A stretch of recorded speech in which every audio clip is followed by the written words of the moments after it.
আসসালামু আলাইকুম। আশা করি তোমরা সকলেই ভালো আছো। দেখো, আগামী সপ্তাহে আমি তোমাদের নীলধ্বজের প্রতি জনা কবিতার বেশ কিছু অংশ পড়েছিলাম এবং প্রত্যেকটি লাইনের মানে ব্যাখ্যা করেছিলাম। আজকে আমি তারপর থেকে পড়ব। তো শোনো, এ প্রসঙ্গে আমি একটা কথা বলে রাখি।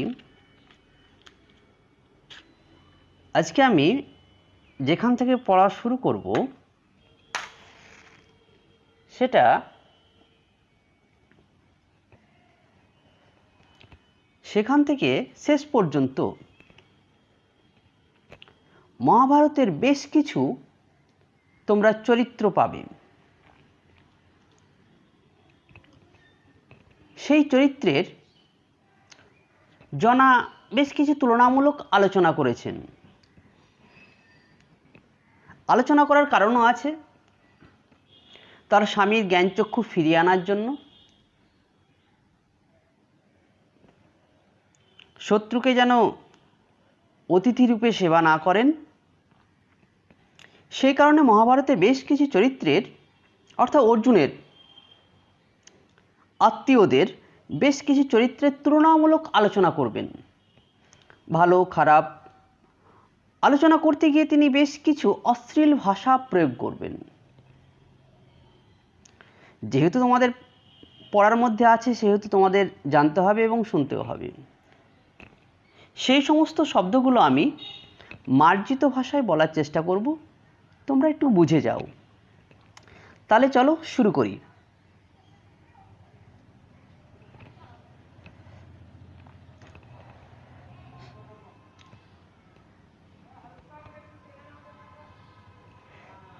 নরনারায়ণ জ্ঞানে শুনিনি পুজিছ পার্থে রাজা, ভক্তিভাবে একই ভ্রান্তি তব। আবার বলছি, দেখো, নরনারায়ণ জ্ঞানে, নারায়ণ হচ্ছে হিন্দুদের একটি দেবতার নাম বা প্রধান দেবতা ধরতে পারো, আর নর মানে মানুষ। অর্থাৎ এখানে জনা বলছেন, হে রাজা নীলধ্বজ, তুমি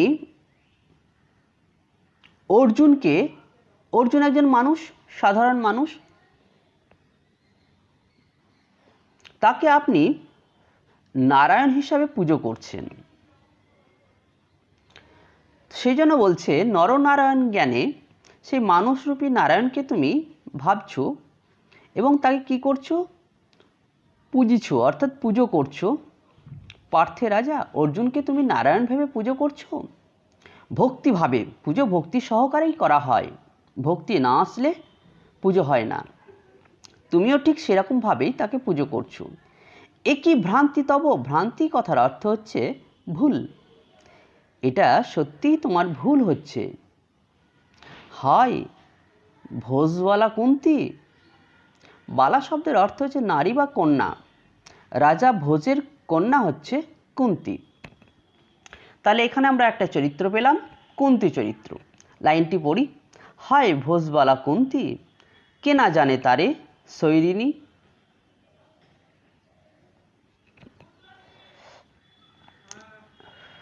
অর্থাৎ রাজা ভোজের কন্যা হচ্ছে কুন্তি, তাকে তো সবাই জানে, সবাই চেনে। তোমরাও জানো। কি জানো? যে অর্জুনের মা হচ্ছে কুন্তি আর কুন্তির স্বামী হলো পাণ্ডু, অর্থাৎ পাণ্ডুর পত্নী হলো কুন্তি। এটা সবাই জানে, কিন্তু এর পেছনে কুন্তির একটি পরিচয় আছে, সেটা কি তোমরা জানো? কি পরিচয়? কুন্তি হলো শৈরিনী। শৈরিনী কথার অর্থ হচ্ছে স্বেচ্ছাচারিণী। স্বেচ্ছাচারিণী মানে কি? অর্থাৎ স্বেচ্ছাচারিণী, অর্থাৎ নিজের ইচ্ছায় যে নারী একাধিক পুরুষের সঙ্গে মিলিত হয় তাকে বলা হয় শৈরিনী বা স্বেচ্ছাচারিণী। জনা সেটাই বোঝাতে চেয়েছেন। আগেই বলেছি অশ্লীল ভাষা প্রয়োগ করবেন, আর তাদের বংশের বেশ কিছু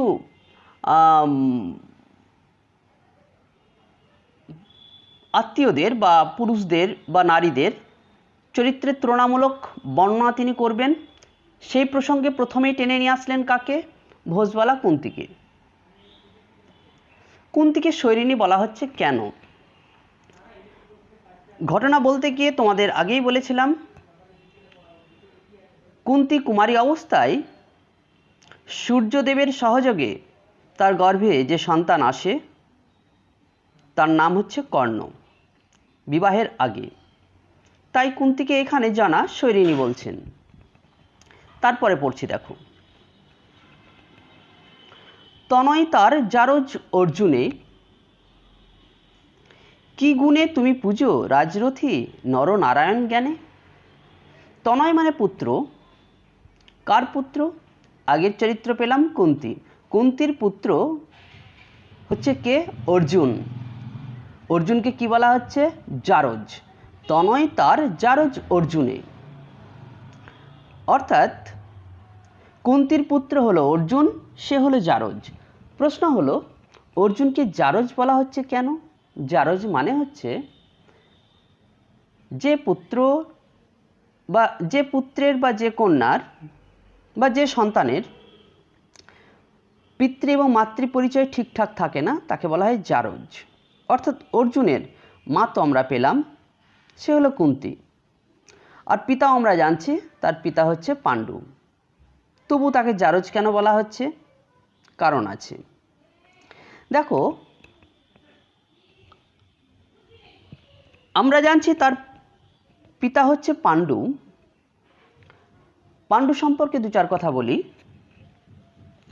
পাণ্ডু ছিলেন সন্তান উৎপাদনে অক্ষম, অর্থাৎ পিতা হওয়ার অযোগ্য ছিলেন পাণ্ডু। পাণ্ডু ভীষণ চিন্তিত হয়ে পড়লেন যে তিনি পিতা হওয়ার অযোগ্য, তাহলে বংশের প্রদীপ কে জ্বালাবে? বংশধর কিভাবে সৃষ্টি হবে? তাই তিনি তার স্ত্রী কুন্তীকে ক্ষেত্রজ পুত্র ধারণ করার পরামর্শ দিলেন।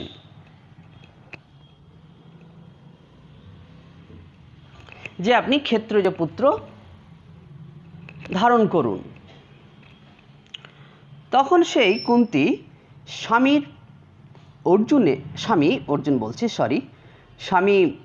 পাণ্ডুর পরামর্শ নিয়ে সে প্রথম ধর্ম ঠাকুরের শরণাপন্ন হলেন। ধর্ম ঠাকুরের ঔরসে তিনি যে সন্তান লাভ করলেন তার নাম হলো যুধিষ্ঠির। তারপর পবনদেবের সহযোগিতায় যে সন্তান ধারণ করলেন তার নাম হলো ভীম। তারপর দেবরাজ ইন্দ্রের সহযোগিতায় যে সন্তান ধারণ করলেন তার নাম হলো অর্জুন।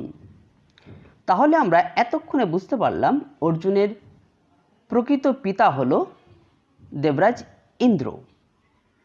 তাই এখানে অর্জুনকে জারজ বলা হচ্ছে। সেই জন্য জানা বলছেন, তনয় তার জারজ অর্জুনে, তার পুত্র অর্জুন হচ্ছে জারজ সন্তান। তাহলে সেই জারজ সন্তানকে কি গুণে তুমি পুজো, অর্থাৎ কি গুণ দেখে তাকে তুমি পুজো করছো রাজরথী হে মহান রাজা নরনারায়ণ জ্ঞানে।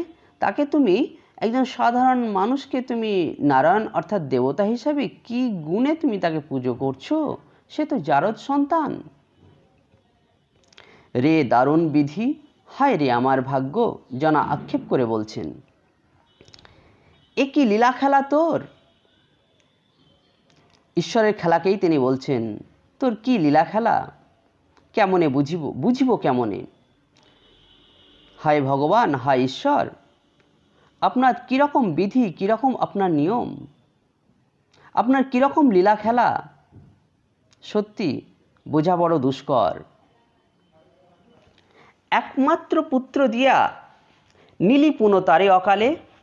একমাত্র পুত্র মানে প্রবীরের কথা বলা হয়েছে।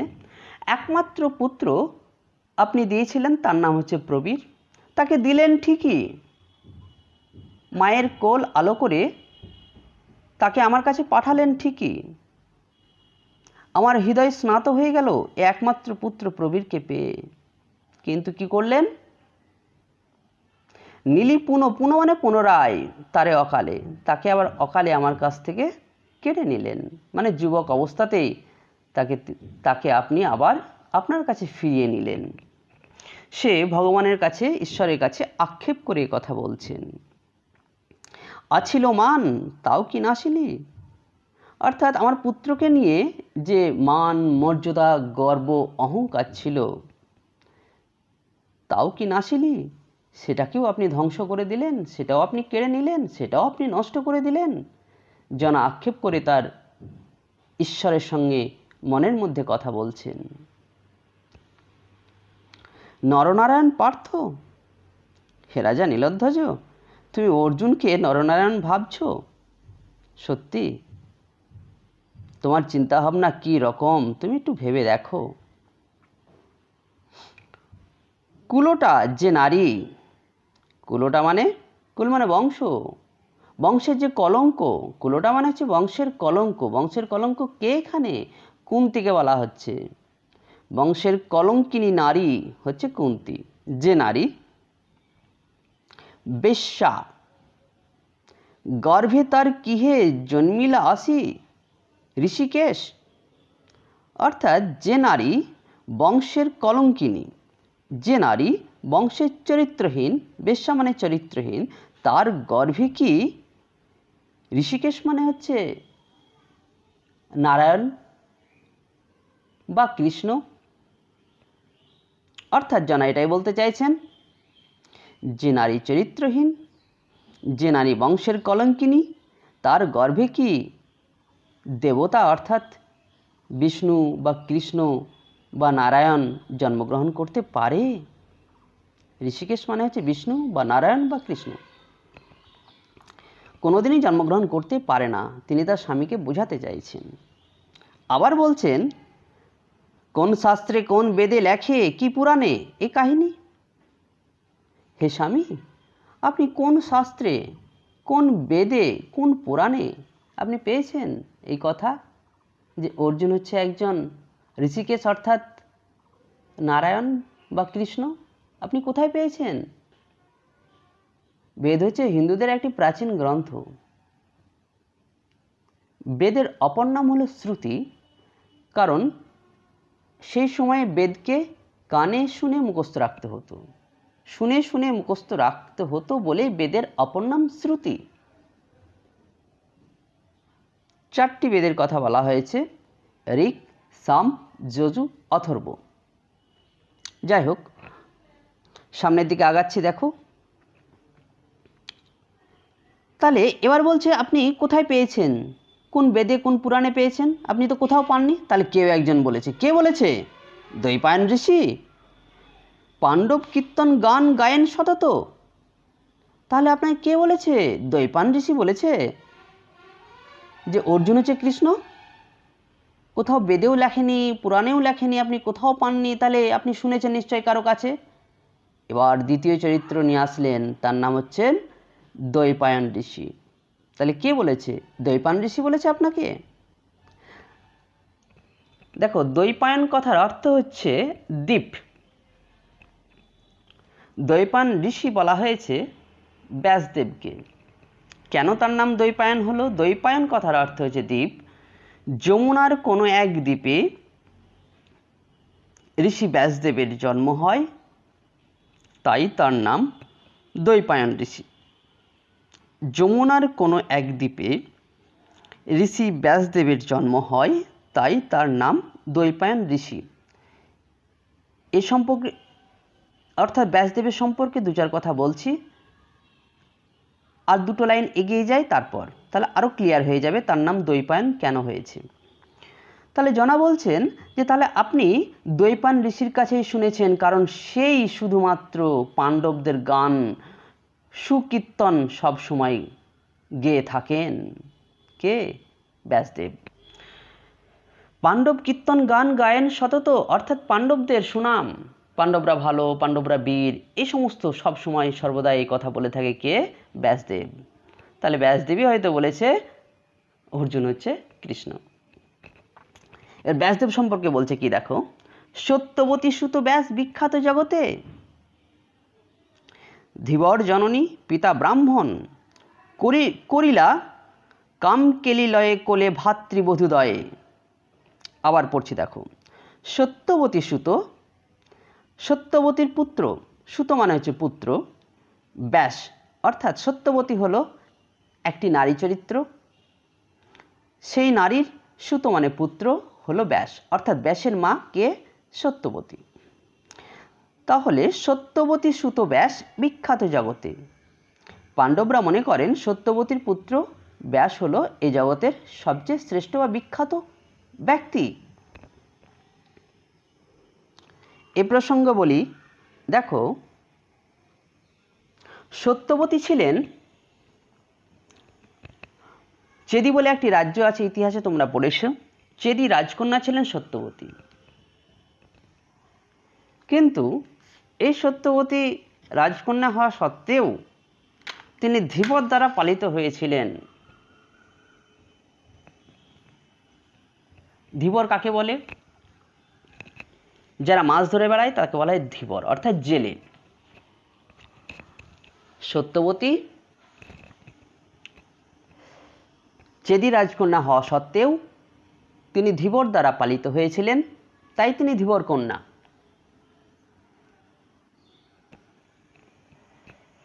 ধীবর দ্বারা পালিত হয়েছিলেন, তাই তার পেশা ছিল খেয়া পারাপার করা, পিতার মতো মাছ ধরা। কোথায়? যৌবনের একটি কাহিনী বলি। সত্যবতী যৌবন অবস্থায় যমুনায় খেয়া পারাপার করছিলেন কোনো একদিন। যমুনা নদীতে তিনি খেয়া পারাপার করছেন, এপারে মানুষদের নৌকায় চাপিয়ে ওপারে নিয়ে যাচ্ছেন অর্থের বিনিময়ে। কোনো একদিন তার সেই খেয়াতে অর্থাৎ নৌকাতে উঠল পরাশর মুনি।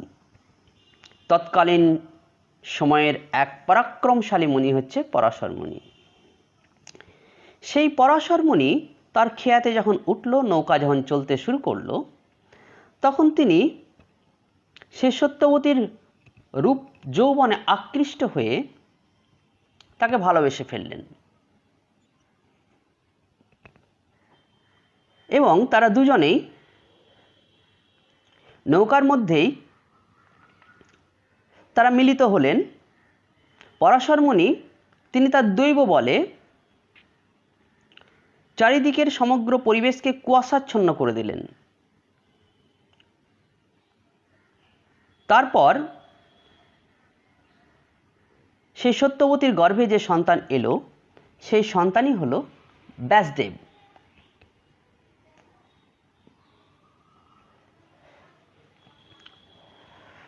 সেই জন্য এখানে এই লাইনটি বলছে, দেখো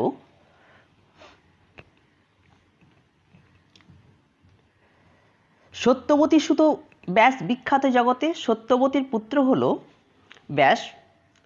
পাণ্ডবরা মনে করেন তিনি বিখ্যাত ব্যক্তি। ধীবর জননী, পিতা ব্রাহ্মণ।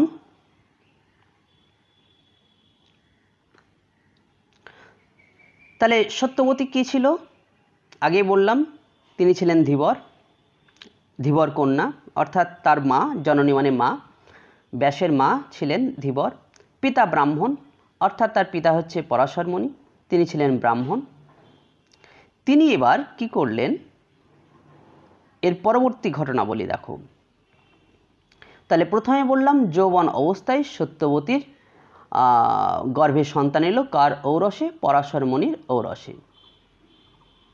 তার নাম হলো ব্যাস। তারপর সত্যবতীর সঙ্গে বিয়ে হচ্ছে রাজা শান্তনুর। মন দিয়ে শোনো, তারপর সত্যবতীর সঙ্গে বিয়ে হচ্ছে রাজা শান্তনুর। তাদের গর্ভে এবার সত্যবতীর গর্ভে আবার দুটো পুত্র হলো। একটা পুত্রের নাম চিত্রাঙ্গদ, অপর পুত্র হলো বিচিত্রবীর্য।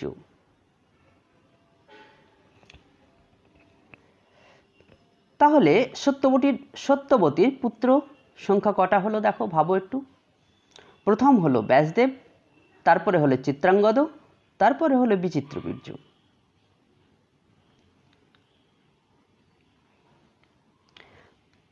বিচিত্রবীর্য আবার দুটো স্ত্রী। বিচিত্রবীর্যের বিয়ে হলো, তার দুটো স্ত্রী, এক হলো অম্বিকা, দুই হলো অম্বলিকা। বিয়ের পর যৌবন অবস্থায়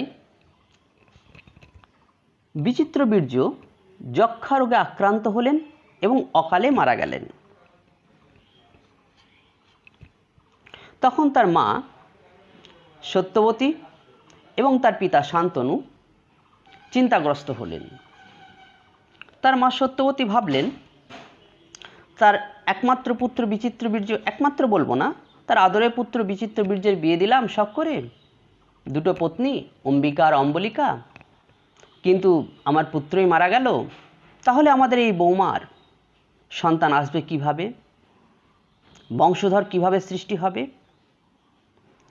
তখন সত্যবতী ওই ভাতৃবধূদ্বয় মানে কি? তার ভাই, কার ভাই? ব্যাসদেবের ভাই হচ্ছে কে? বিচিত্রবীর্য। আর বিচিত্রবীর্যের ভাতৃবধূ মানে ভাইয়ের স্ত্রী, দ্বয় মানে দুটো, কে? অম্বিকার অম্বলিকা।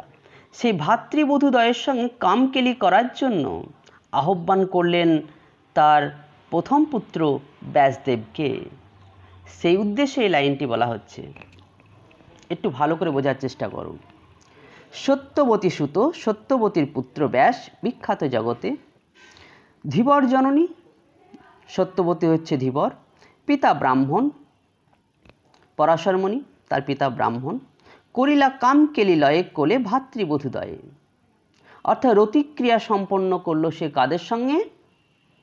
ভাইয়ের স্ত্রীদের সঙ্গে। ভাতৃবধূদ্বয়, এখানে দুটো স্ত্রী, অম্বিকা আর অম্বলিকা।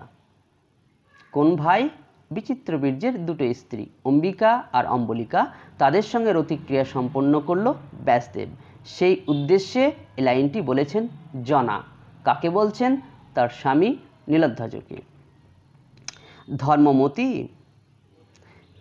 হে ধর্মের প্রতীক, হে রাজা নীলধ্বজ, কি দেখিয়া বুঝাও দাসীরে, গ্রাহ্য করো তার কথা। কুলাচার্য তিনি কুকুলের। হে ধর্মমতি, হে ধর্মের প্রতীক রাজা নীলধ্বজ, আমি তোমার দাসী, আমি তোমার স্ত্রী, আমি তোমার দাসী, তুমি আমাকে বোঝাও, তুমি কিভাবে গ্রহণ করছো তার কথা। গ্রাহ্য মানে গ্রহণ করছো তার কথা, মানে কার কথা? ব্যাসদেবের কথা। ব্যাসদেব কে? তিনি কুলাচার্য। কুলাচার্য মানে কুলের আচার্য, অর্থাৎ বংশের তিনি পুরোহিত, পবিত্র ব্যক্তি তিনি, কিন্তু প্রকৃতপক্ষে তিনি কুকুলের একজন দুশ্চরিত্র ব্যক্তি। তার কথা তুমি কিভাবে গ্রহণ করছো আর কিভাবে তুমি ভেবে নিচ্ছ অর্জুন একজন নারায়ণ বা কৃষ্ণ, তাই তুমি তাকে সিংহাসনে বসিয়ে পুজো করছো? তুমি ভেবে দেখো। তাহলে আমরা দেখো, প্রথমে কুন্তির চরিত্র পেলাম, তাকে নিয়ে তুলনামূলক আলোচনা করলেন জনা। তার পরবর্তী চরিত্র পেলাম আমরা ব্যাসদেব, তাকে নিয়েও তুলনামূলক নানা রকম অশ্লীল কথা বললেন জনা। এরপর আমরা আরেকটি চরিত্র পাচ্ছি, মন দিয়ে শোনো, আর প্রত্যেকটি লাইন কিন্তু লক্ষ্য রাখো তোমরা। তবে যদি অবতীর্ণভাবে, আচ্ছা হে রাজা নীলধ্বজ, তুমি ভাবো তো, ভেবে দেখো তো, অবতীর্ণ মানে আবির্ভূত হলেন, ভব মানে এই পৃথিবী, এই পৃথিবীতে যদি আবির্ভূত হয়েছে কিভাবে? পার্থরূপে পীতাম্বর। তুমি ভাবছো পার্থ মানে অর্জুন, অর্জুনকে তুমি পীতাম্বর অর্থাৎ পীত অম্বরজার অর্থাৎ কৃষ্ণ, অর্জুনকে তুমি এই পৃথিবীতে অবতীর্ণ হয়েছো ভাবছো কৃষ্ণরূপে। কোথা পদ্মালয়া ইন্দিরা দ্রৌপদী বুঝি? তাহলে তুমি পদ্মা, কোথা পদ্মালয়া? কোথা মানে কোথায়? পদ্মালয়া মানে পদ্মের উপর আসন যার, অর্থাৎ পদ্মের উপরে কে বসে থাকেন? ইন্দিরা মানে লক্ষ্মী, লক্ষ্মী দেবী।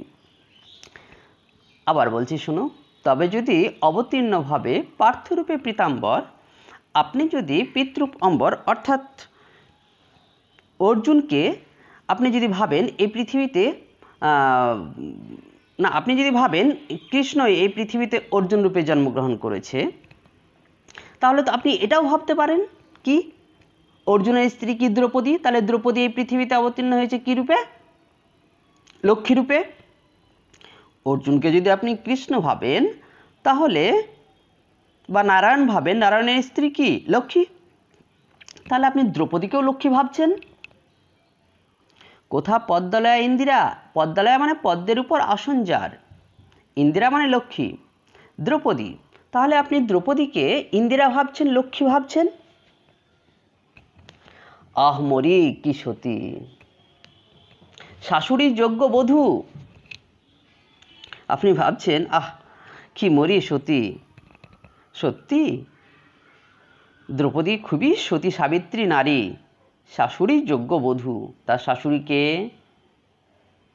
দ্রৌপদীর শাশুড়ি হলো কুন্তী, তাহলে শাশুড়ির একদম উপযুক্ত পুত্রবধূ হচ্ছে দ্রৌপদী।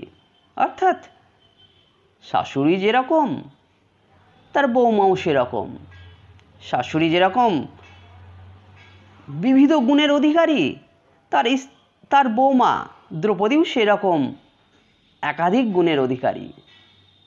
সেটাই জানা বোঝাতে চাইছেন, ব্যঙ্গ করছেন। দেখো একটি লাইন বলছেন, খুব সুন্দর লাইন। পৌরব সরসে নলিনী, অলির সখী, রবির অধিনী, সমীরণ প্রিয়া।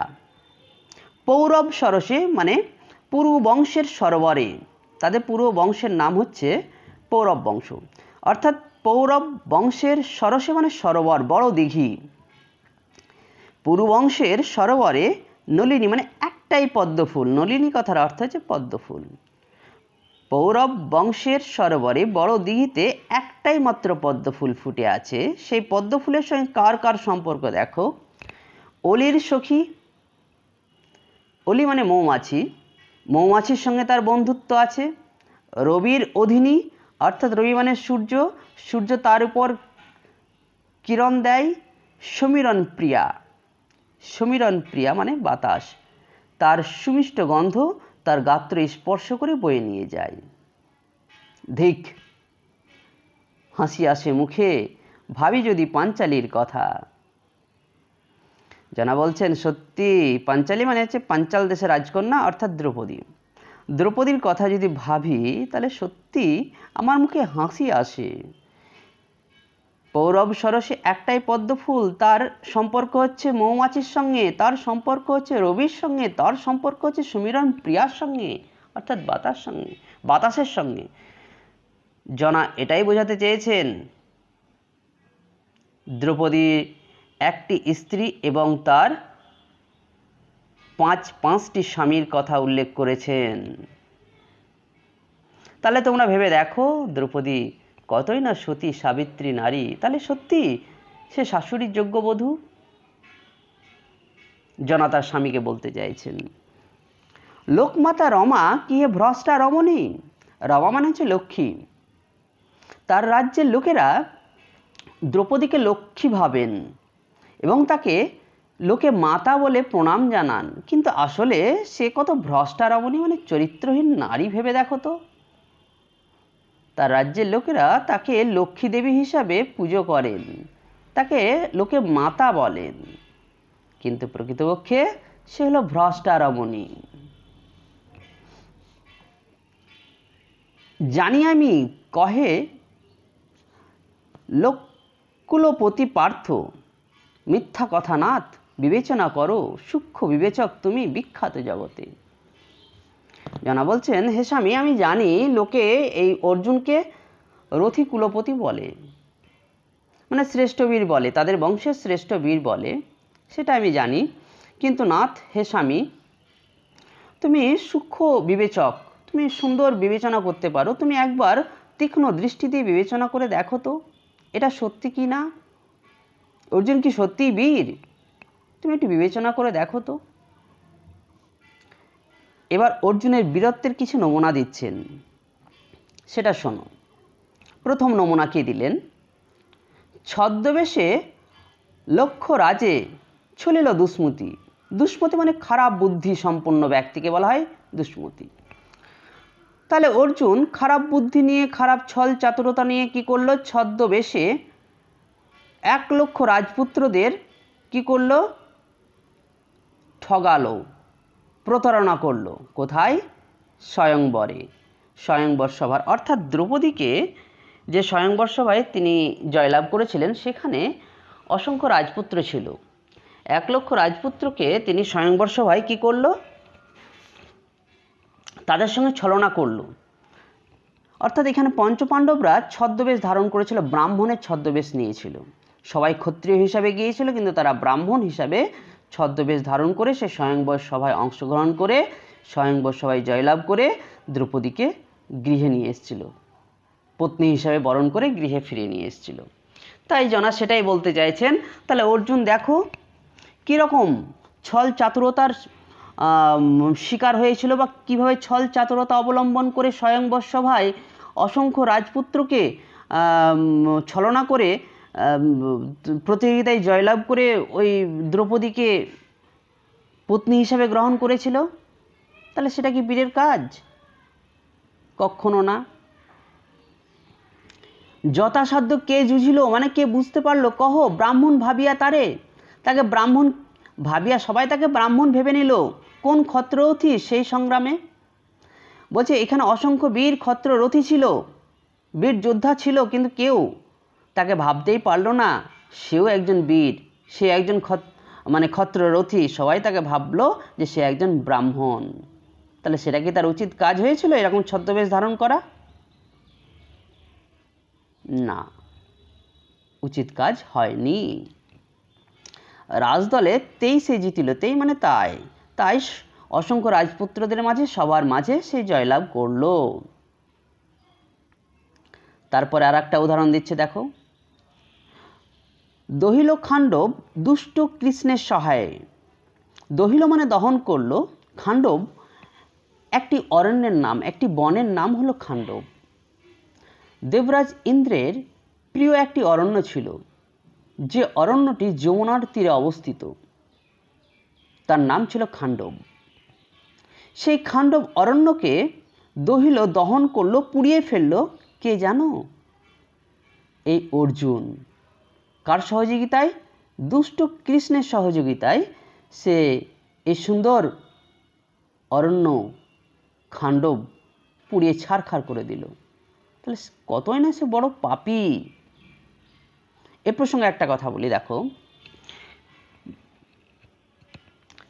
অগ্নিদেব একবার অগ্নিমান্দ্র রোগে আক্রান্ত হলেন। সেই রোগ থেকে মুক্তি হওয়ার একটাই উপায় ছিল যে দেবরাজ ইন্দ্রের অতি প্রিয় খাণ্ডব বন যদি দহন করা যায়, তাহলে দেবরাজ ইন্দ্র সেই অসুখ থেকে রেহাই পাবেন। তখন সেই দেবরাজ ইন্দ্র নয়, অগ্নিদেব, অগ্নিমান্দ্র অসুখ থেকে রেহাই পাবেন। তখন সে অগ্নিদেব শরণাপন্ন হলেন অর্জুনের কাছে। তখন সে অর্জুন সে রোগ থেকে তাকে আরোগ্য লাভ করার জন্য খাণ্ডব বন দাহন করেন, খাণ্ডব বন পুড়িয়ে ফেলেন। তখনই অগ্নিদেব অগ্নিমান্দ্র রোগ থেকে মুক্তি পান। তারপরে পড়ছি দেখো, শ্রীখণ্ডীর সহকারে কুরুক্ষেত্র রণে পৌরব গৌরব ভীষ্ম পিতামহে সংহারিল মহাপাপী। এখানে আমরা দুটো চরিত্র পাচ্ছি। প্রথম চরিত্র হলো শ্রীখণ্ডী, দ্বিতীয় চরিত্র হলো ভীষ্ম।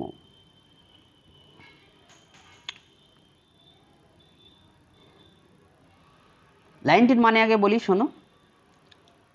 শ্রীখণ্ডী সহকারে কুরুক্ষেত্র রণে পৌরব গৌরব ভীষ্ম পিতামহে সংহারিল মহাপাপী। কুরুক্ষেত্রের যুদ্ধে একটি বীর যোদ্ধার নাম হলো ভীষ্ম, তাকে বলা হতো পিতামহ ভীষ্ম। সেই ভীষ্ম পিতামহ কি করলো, তাকে অর্জুন কুরুক্ষেত্রের যুদ্ধে কিভাবে বধ করলো দেখো, কিভাবে বধ করলো। তাকে অর্জুন যখন ভীষ্ম পিতামহকে কুরুক্ষেত্রের রণে বা যুদ্ধে বধ করতে পারছেন না, তখন তিনি তার সামনে শ্রীখণ্ডীকে এসে দাঁড় করিয়ে দিলেন।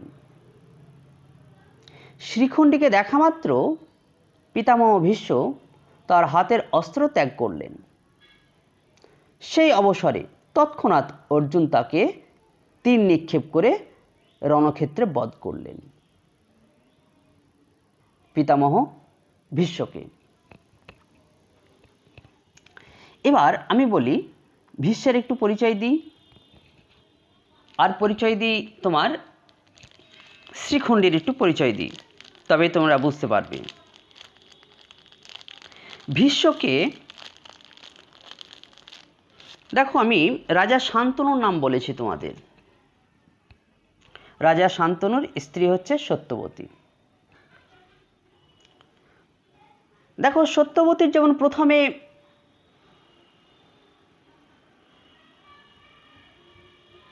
যে পুরুষের সঙ্গে তার সম্পর্ক ছিল তার নাম হচ্ছে পরাশর মুনি, তারপর বিয়ে হলো আবার রাজা শান্তনুর সঙ্গে। ঠিক সেই রকমভাবেই রাজা শান্তনুর সত্যবতীর আগে তিনি বিয়ে করেছিলেন, তার প্রথম পত্নী হচ্ছে গঙ্গা।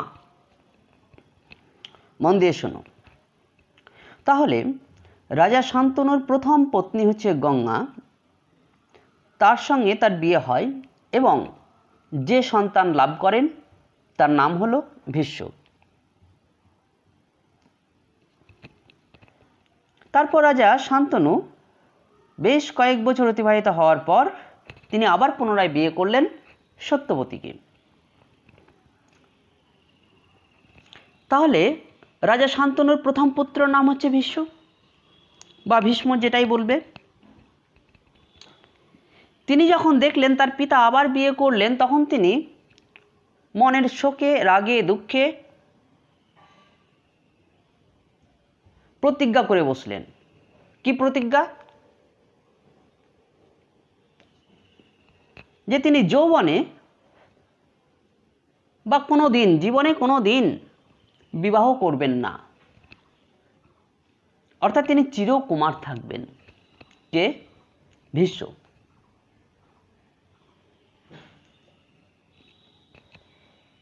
প্রথম প্রতিজ্ঞা করলেন তিনি চিরকুমার থাকবেন, তাই তিনি কোনোদিন বিয়ে করেননি। তার সঙ্গে তিনি আবার একটি প্রতিজ্ঞা করলেন, দ্বিতীয় প্রতিজ্ঞা, সেটা হলো তিনি যুদ্ধক্ষেত্রে কোনোদিন কোনো নারীর বিরুদ্ধে অস্ত্র ধারণ করবেন না,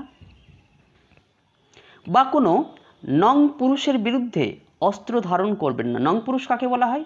অর্থাৎ যে নারীও নয় বা পুরুষও নয়, ক্লীবলিঙ্গ, সেই নং পুরুষের বিরুদ্ধে অস্ত্র ধারণ করবেন না, বা কোনো পুরুষ যদি নারীতে রূপান্তরিত হয় তার বিরুদ্ধেও তিনি কোনোদিন অস্ত্র ধারণ করবেন না।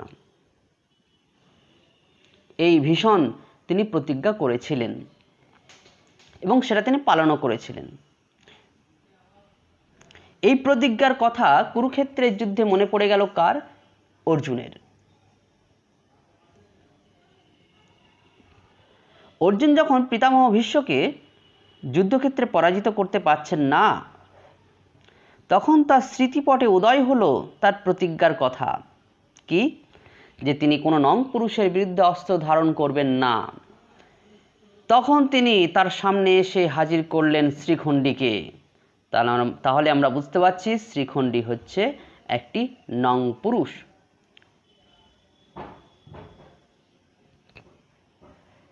এবার ভীষ্ম যখন দেখলো শ্রীখণ্ডী তার সামনে হাতে অস্ত্র নিয়ে দাঁড়িয়ে আছে, আর তিনি প্রতিজ্ঞা করেছেন শ্রীখণ্ডীর বিরুদ্ধে বা কোনো নং পুরুষের বিরুদ্ধে অস্ত্র ধারণ করবেন না যুদ্ধক্ষেত্রে, ভীষ্ম তখন তাকে দেখে অস্ত্র ত্যাগ করলেন, আর সেই অবকাশে অর্জুন তাকে বধ করলেন।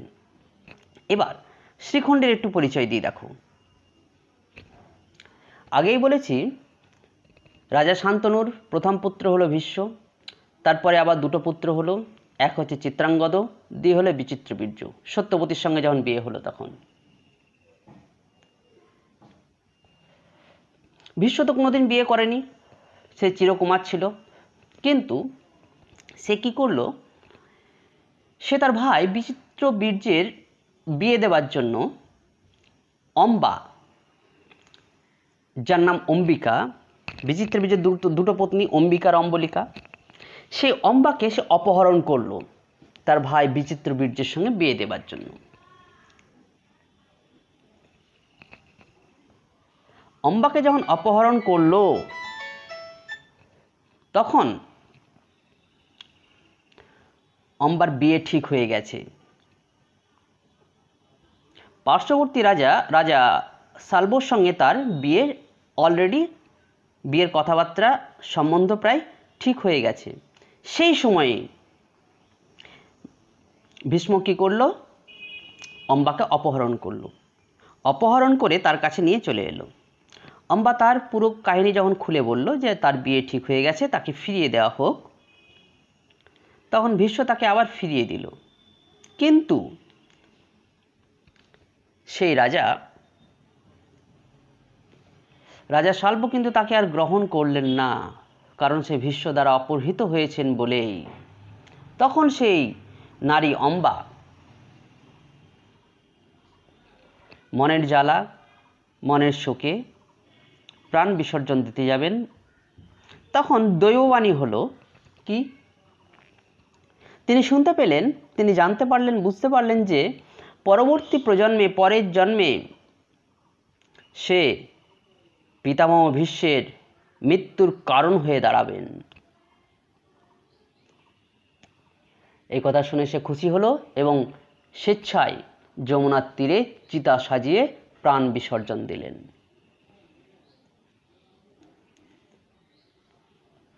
এই অম্বায় পরবর্তী প্রজন্মে, পরের জন্মে শ্রীখণ্ডী হিসাবে জন্মগ্রহণ করলেন একজন নং পুরুষ। শ্রীখণ্ডী হলো একটি নং পুরুষ। তাই সেই কুরুক্ষেত্রের যুদ্ধে অর্জুন এই শ্রীখণ্ডীকে ব্যবহার করেছিল পিতামহ ভীষ্মকে বধ করার জন্য। সেই উদ্দেশ্যে এই লাইনটি বলছে, দেখো আবার পড়ছি। শ্রীখণ্ডী সহকারে কুরুক্ষেত্র রণে পৌরব গৌরব ভীষ্ম পিতামহ, ভীষ্ম বৃদ্ধ পিতামহে সংহারিল মহাপাপী। সংহারিল মানে বধ করল, মহাপাপী মানে অর্জুন। কুরুক্ষেত্রের যুদ্ধে শ্রীখণ্ডী সহকারে সহযোগে অর্জুন ভীষ্মকে বধ করল। মোটামুটি বুঝতে পারলে তোমরা। পরবর্তী আর একটি চরিত্র আসছে, দেখো। দ্রোণাচার্য গুরু কি কুছলে নরাধম বধিল তাহারে, দেখো শরীর। শরী মানে স্মরণ করো। হে স্বামী, হে নাথ নীলধ্বজ, আপনি স্মরণ করে দেখেন তো কুরুক্ষেত্রের যুদ্ধে দ্রোণাচার্যকে এই নরাধম, এই অর্জুন কিভাবে বধ করল? দ্রোণাচার্য কে ছিল জানো? তাদের অস্ত্রগুরু। পৌরব এবং কৌরবদের, পাণ্ডবদের এবং কৌরবদের অস্ত্রগুরু ছিল এই দ্রোণাচার্য। এই দ্রোণাচার্যকে অর্জুন যুদ্ধক্ষেত্রে বধ করেছিল।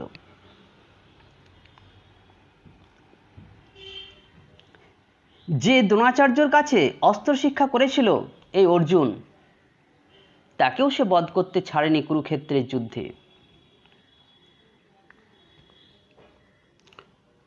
কুরুক্ষেত্রের 10ম দিনে অস্ত্রগুরু দ্রোণাচার্য যখন সেনাপতি রূপে অভিষিক্ত হলো এবং যুদ্ধক্ষেত্রে গিয়ে যুদ্ধ করতে শুরু করলো, অর্জুন কিন্তু তাকে বধ করতে পারছেন না, তার অস্ত্রগুরুকে।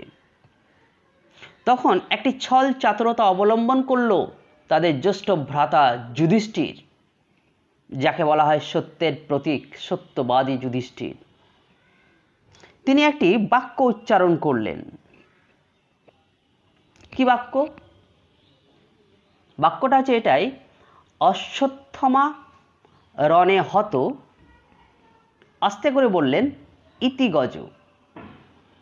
জোরে বললেন অশ্বত্থমা রণে হত, আস্তে করে বললেন ইতি গজ। তার মানে হলো এটাই, দ্রোণাচার্যের একমাত্র পুত্র যার নাম অশ্বত্থমা। তাহলে যুধিষ্ঠির কি বললেন? অশ্বত্থমা রণে হত, অর্থাৎ অশ্বত্থমাও কিন্তু কুরুক্ষেত্রের যুদ্ধে কোনো এক প্রান্তরে গিয়ে যুদ্ধ করছে। সে দ্রোণাচার্যের সামনে যুধিষ্ঠির জোর গলায় বলল, অশ্বত্থামা রণে হত, অর্থাৎ অশ্বত্থামা যুদ্ধে মারা গেছে। আস্তে করে বললেন ইতিগজ। এই যুদ্ধের কোলাহলে দ্রোণাচার্য শেষ শব্দটি শুনতে পেলেন না। ইতিগজ মানে এই দ্রোণাচার্যের একটি হাতি ছিল, গজ মানে হাতি, তারও নাম ছিল অশ্বত্থামা। যুদ্ধক্ষেত্রে প্রকৃতপক্ষে মারা গিয়েছে তার হাতি অশ্বত্থামা, কিন্তু দ্রোণাচার্য বুঝলেন কি, যুদ্ধক্ষেত্রে তার একমাত্র প্রিয় পুত্র অশ্বত্থামা মারা গেছেন। পুত্র শোকে কাতর হয়ে দ্রোণাচার্য সঙ্গে সঙ্গে অস্ত্র পরিত্যাগ করলেন, আর সেই অবকাশেই অর্জুন তাকে বধ করল। এবার জনা তাকে বলছে কি, দেখো যে কিভাবে ছল চাতুরতা নিয়ে এই বীর যোদ্ধাদের অর্জুন বধ করছে। হে স্বামী, হে নাথ, তুমি ভেবে দেখো। প্রথমে এই পিতামহ ভীষ্মকে কিভাবে বধ করলো, তারপর দ্রোণাচার্যকেও কিভাবে বধ করলো, তুমি ভেবে দেখো। তারপর অপর আর একজন যোদ্ধার নাম আসছে। বসুন্ধরা গ্রাসিলা সরসে রথচক্র যাবে, হায় যাবে ব্রহ্ম সাপে বিকল সমরে, মরিকর্ণ মহাযশা নাসিল বর্বর তারে। এখানে অপর একটি চরিত্র পেলাম যার নাম হচ্ছে কর্ণ। এই নামটি তোমরা আগে শুনেছ। কর্ণকে বলছেন জানা মহাযশা মানে মহান যশের অধিকারী। এই কর্ণকে অর্জুন কিভাবে বর্বরের মতো যুদ্ধক্ষেত্রে মারল তুমি দেখো হে স্বামী। কর্ণ কে ছিল? কুন্তিরই পুত্র ছিল কর্ণ, কিন্তু কুন্তির বিয়ে হয়েছে পাণ্ডুর সঙ্গে। পাণ্ডুর সঙ্গে বিয়ে হওয়ার আগে সূর্যের ঔরসে কুমারী অবস্থায় তার গর্ভে যে সন্তান হয় তার নাম হচ্ছে কর্ণ। কিন্তু কুন্তি তাকে কোনোদিন পুত্র হিসেবে গ্রহণ করেননি। কর্ণের জীবন ছিল সত্যি একটি প্যাথেটিক জীবন, করুণ জীবন ছিল কর্ণের। কর্ণ রাজপরিবারের সন্তান হওয়া সত্ত্বেও রাজ তিলক কোনোদিন তার মাথায় লাগেনি। রাজমর্যাদা কর্ণ কোনোদিনই পায়নি। পিতা অধিরথ ও মাতা রাধার কাছে সে লালিত পালিত হয় এবং সে বনে জঙ্গলে খুব কষ্ট করে লালিত পালিত হয় এবং অস্ত্র শিক্ষায় পারদর্শী হয়েছিলেন। তবে 5 ভাই যে পঞ্চপাণ্ডব ছিল তাদের বড় ভাই ছিল কর্ণ। এই 5 ভাইয়ের চেয়েও প্রকৃতপক্ষে সবচেয়ে বেশি শক্তিশালী ছিল এই কর্ণ। কিন্তু কুরুক্ষেত্রের যুদ্ধে এই কর্ণ কৌরবদের পক্ষ নিয়ে তার ভাইদের বিরুদ্ধে যুদ্ধ করছিল। সত্যি বিশ্বের ইতিহাসে এই সমস্ত ঘটনা একেবারেই বিরল। ভাই হয়ে ভাইয়ের সঙ্গে লড়াই করবে। তার মা যখন জানতে পারল, তার মা কুন্তি, কুরুক্ষেত্রের যুদ্ধ শুরু হয়ে গেছে, কোনো একদিনে যুদ্ধে কর্ণ কৌরবদের পক্ষ নিয়ে প্রধান সেনাপতি হিসাবে পরের দিন যুদ্ধ করতে যাবে, এই খবর এসে পৌঁছালো তার মাতা কুন্তির কাছে। তার মা শুনতে পেলেন যে কালকে যে যুদ্ধ হবে সেই যুদ্ধের প্রধান সেনাপতি হচ্ছে কর্ণ, তার পুত্রদের বিরুদ্ধে যুদ্ধ করবে। তার মা কুন্তি এই খবর শুনে শোকে কাতর হয়ে পড়লেন। তিনি ভাবলেন যে ভাইয়ের সঙ্গে ভাইয়ের লড়াই। তার মা কুন্তি এটাও জানতেন যে কর্ণ এই 5 ভাইয়ের চেয়ে অধিক শক্তিশালী। কর্ণকে রণক্ষেত্রে পরাজিত করা অর্জুনের সাধ্য নয়। তাই তার মা কুন্তি রাতের অন্ধকারে সকলের দৃষ্টি এড়িয়ে সেই কুরুক্ষেত্র ময়দানে কর্ণের শিবিরে গিয়ে উপস্থিত হবে। কুন্তিকে দেখে কর্ণ হতভম্ব। এই রাত্রিবেলায় রাজমাতা কেন উপস্থিত? কুন্তী তার পরিচয় দিল কর্ণকে যে আমি তোমার প্রকৃত মা, কুমারী অবস্থায় আমি তোমাকে জন্মগ্রহণ করেছিলাম, কিন্তু আমি তো রাজমাতা, তাই আমি তোমাকে আর গ্রহণ করতে পারিনি।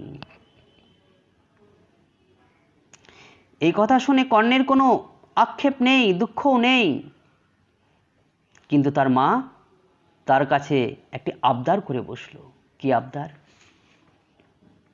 যে কালকে তো তুমি কৌরবদের পক্ষ নিয়ে সেনাপতি পদে অভিষিক্ত হয়ে পাণ্ডবদের বিরুদ্ধে যুদ্ধ করবে, কিন্তু তোমার কাছে আমি একটা আর্জি চাই, আর্জি নিয়ে এসেছি। সেটা হলো আমার পুত্র অর্জুনকে, সেটা তোমারই ভাই, তাকে তুমি যুদ্ধক্ষেত্রে বধ করো না।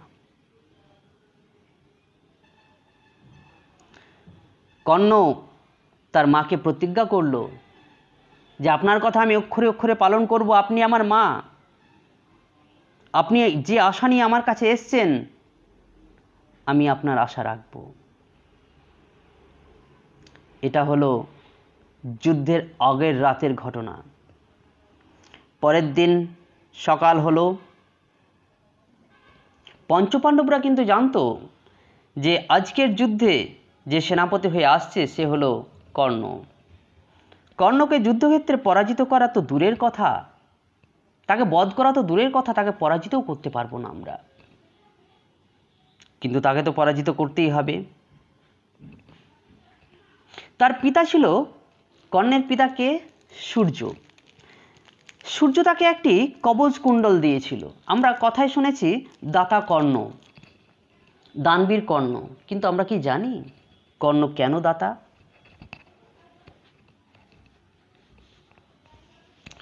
শোনো, তার পিতা সূর্যদেব তাকে একটি কবচ কুণ্ডল দিয়েছিলেন, অর্থাৎ মাদুলি দিয়েছিলেন।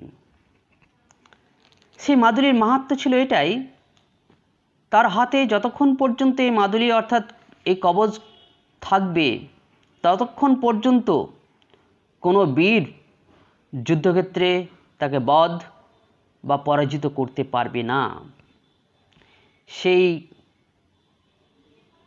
বিষয়টা, সেই ব্যাপারটা কিন্তু জানতো কৃষ্ণ, জানতো।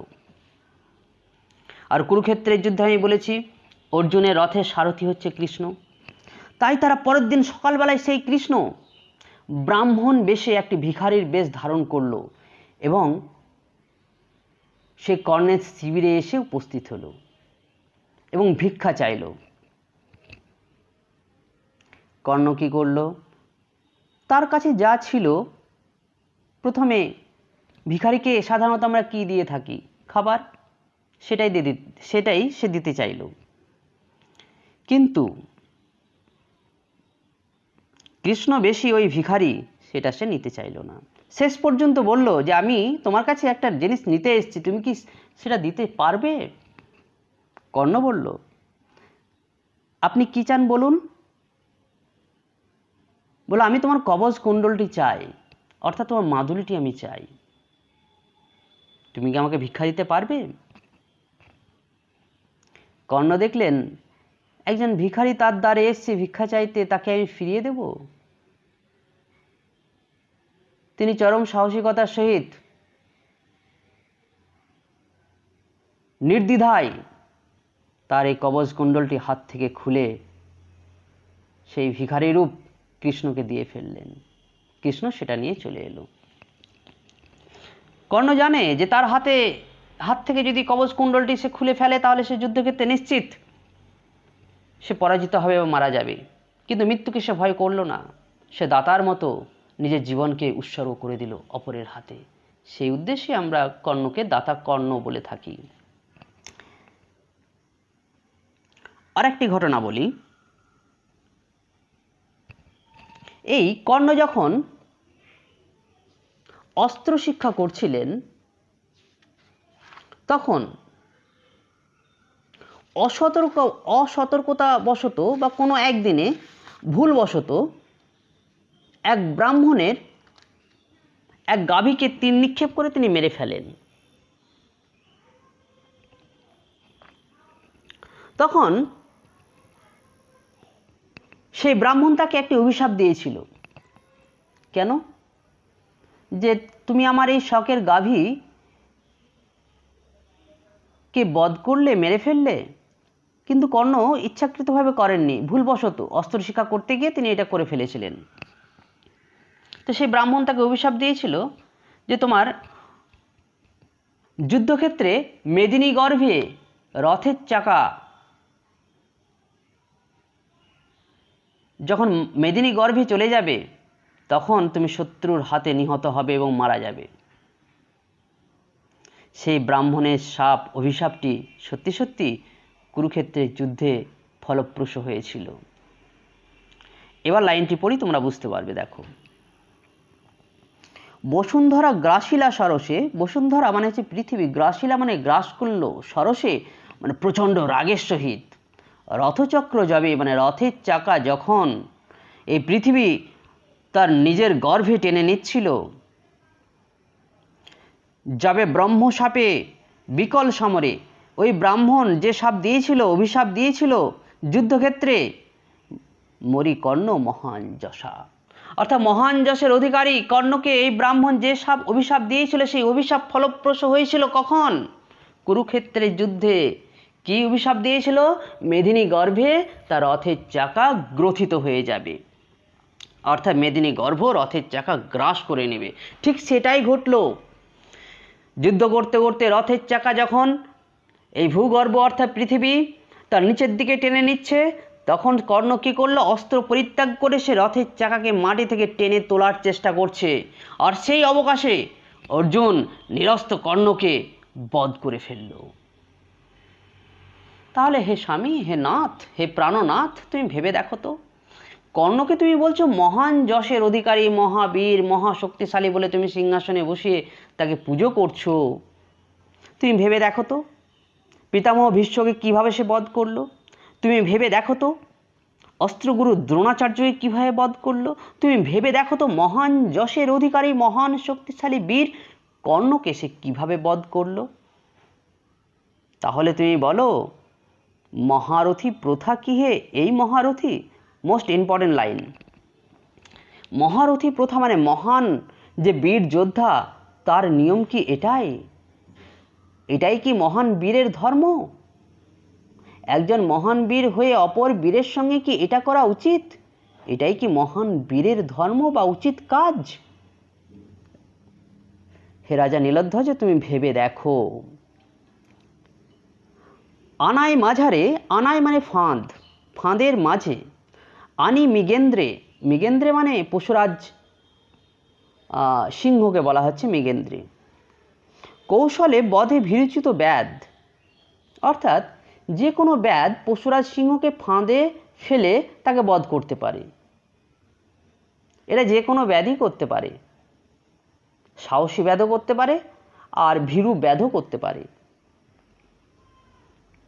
এটা ভীরু ব্যাধেরই পরিচয়, যে সিংহকে ফাঁদে ফেলে তাকে বধ করা। আরে ব্যাধ যদি সাহসী হয়, তুমি সাহসিকতার সহিত সামনাসামনি তার সঙ্গে লড়াই করো, তাকে পরাজিত করো, তাকে বধ করো, দেখি তোমার সাহস কত। এখানে ব্যাধ, ভীরুচিত ব্যাধ কাকে বলা হয়েছে? অর্জুনকে। আর মৃগেন্দ্রে মানে সিংহ কাদের বলা হয়েছে? এই মহান যোদ্ধাদের বলা হয়েছে সিংহ। তাহলে একজন ভীরুচিত ব্যাধি এটা করতে পারে, ফাঁদে ফেলে বধ করতে পারে। কিন্তু সে মৃগেন্দ্রে যাবে না সে রিপু, আক্রমে নিজ পরাক্রমে।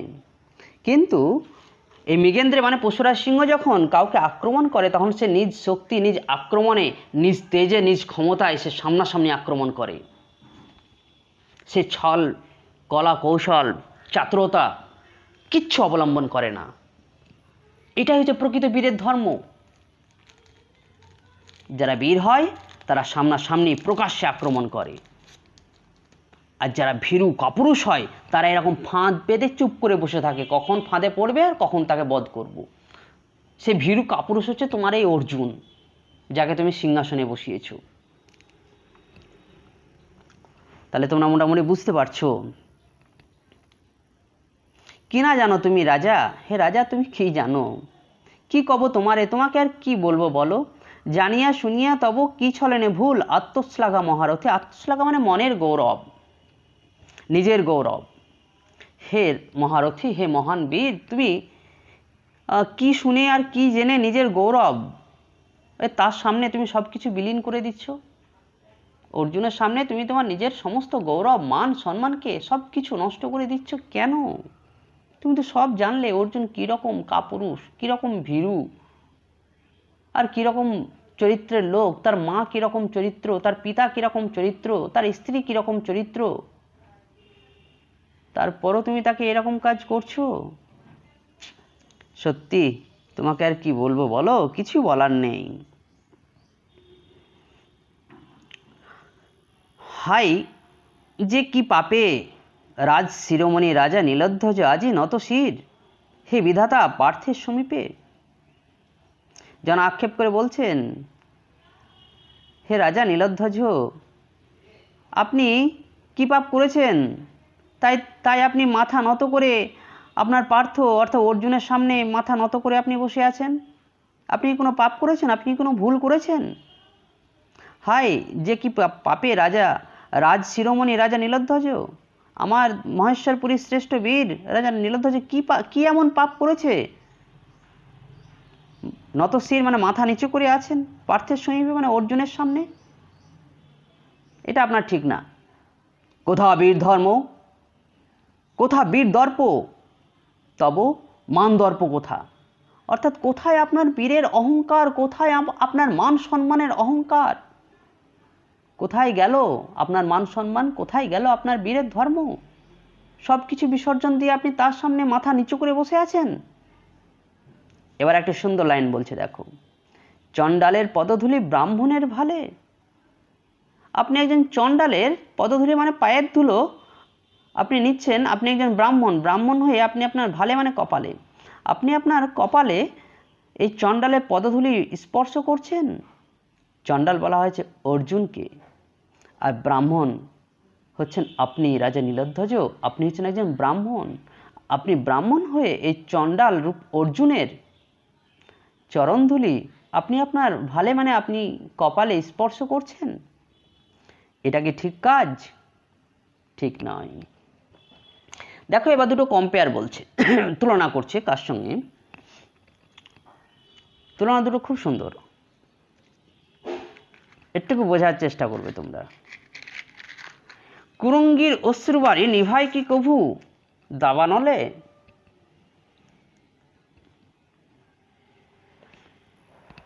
কুরঙ্গী মানে হচ্ছে হরিণী। কুরঙ্গীর অশ্রুবাড়ি নিভাই কি কভু দাবানলে। দাবানল মানে কি? মানে জঙ্গলে যে আগুন সৃষ্টি হয়, গাছে গাছে ঘর্ষণ লেগে যে আগুন সৃষ্টি হয় তাকে বলে দাবানল। তাহলে হরিণের এক ফোঁটা চোখের জলে কি দাবানলের আগুন কি নিভিয়ে যায়?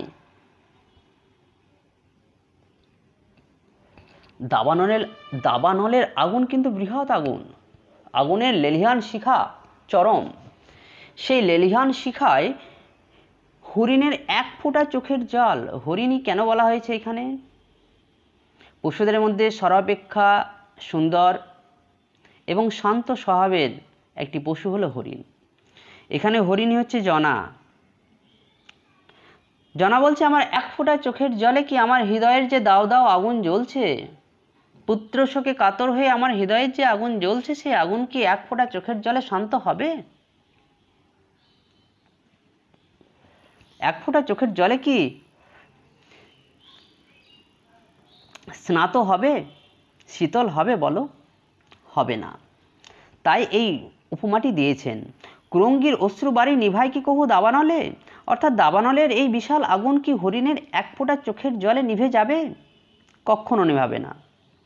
আবার একটি কম্পেয়ার বলছে, দেখো, কোকিলের কাকলি লহরী উচ্চনাদি প্রভাঞ্জনে নীরবয়ে কবে। কাকলি লহরী মানে সুমিষ্ট কণ্ঠস্বর। একমাত্র সুমিষ্ট কণ্ঠস্বর হয় কোকিলেরই। তো কোকিলের সুমিষ্ট কণ্ঠস্বর কি উচ্চনাদি মানে তীব্র গর্জনকারী, প্রভঞ্জন মানে বাতাস, তীব্র গর্জনকারী বাতাস কি কোকিলের সুমিষ্ট কণ্ঠস্বরে স্তব্ধ হয়ে যায়, শান্ত হয়ে যায়? নিশ্চুপ হয়ে যায়? তীব্র গর্জনকারী বাতাসকে কি স্তব্ধ করতে পারে, শান্ত করতে পারে এই কোকিলের হালকা সুমিষ্ট কণ্ঠে? কখনোই হতে পারে না। ঠিক সেই রকম আমার হৃদয়ে যে শোকের ঝড় বইছে, সেই শোকের যে ঝড় বইছে, সেই ঝড় কি তোমার সুমিষ্ট কথায় শান্ত হবে হে রাজা নীলধ্বজ? কোনোদিনই হবে না। ভীরুতার সাধনা কি মানে বাহুবল?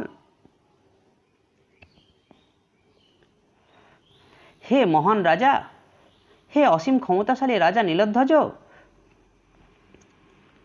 আপনি ভীরুতার সাধনা করছেন, অর্থাৎ অর্জুন ভীরু একজন কাপুরুষ, তার আপনি পুজো করছেন। এটা কি আপনার উচিত কাজ? এটা কি আপনার সাজছে এই সমস্ত কাজ করা? এটা আপনার ঠিক নয়, এটা আপনি উচিত কাজ করছেন না। আপনি আপনার জ্ঞানচক্ষু ফিরিয়ে নিয়ে আসুন এবং আপনি সঠিক পথে চলুন। বেশ, ঠিক আছে, দেখো অনেক দূর পর্যন্ত পড়লাম, আজকে এই পর্যন্ত থাক। মানেগুলো তোমরা একটু ভালো করে পড়বে, তাহলে আরও বেশি ক্লিয়ার হয়ে যাবে।